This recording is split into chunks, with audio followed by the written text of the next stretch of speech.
বোয়ালখালী ১০ নং আহল্লা কলডাঙ্গা ইউনিয়নে গত রবিবার ৭ নং গাজীরপাড়া মাসুদ কসাইয়ের বাড়িতে গরুর গোয়ালে দেয়া ধোঁয়া থেকে অগ্নিপাতের সৃষ্টি হয়।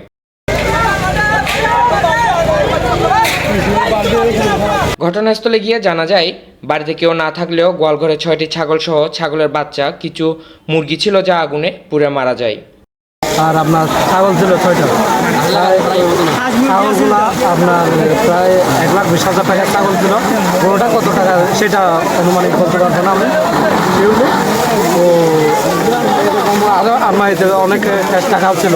ছাগলের বাচ্চা দিতে বলতে? হ্যাঁ, দুটা ছাগলের বাচ্চা দিছিল। দুটা করে এই 4 দিন 5 দিন হয়েছে মনে হয়। আচ্ছা, যার ঘর পুড়ে গেছে ওনার নামটা? ওনার নাম হচ্ছে বড় ভাইয়ের নাম হচ্ছে মাসুদ, আর ছোট ভাই হচ্ছে ওই মুরাদ হোসেন। কাদের ঘর বলে এটা? এটা হচ্ছে নৌসন বস্তির বাবুসির ঘর। বোয়ালখালী ফায়ার সার্ভিস ঘটনাস্থলে এসে পৌঁছানোর আগেই আগুনের তাপে সব পুড়ে শেষ হয়ে যায়।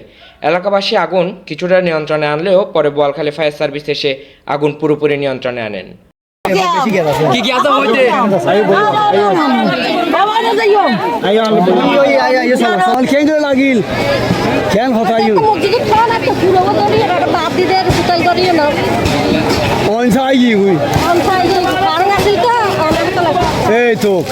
অনিরুদ্ধ চৌধুরী, চট্টগ্রাম পোস্ট।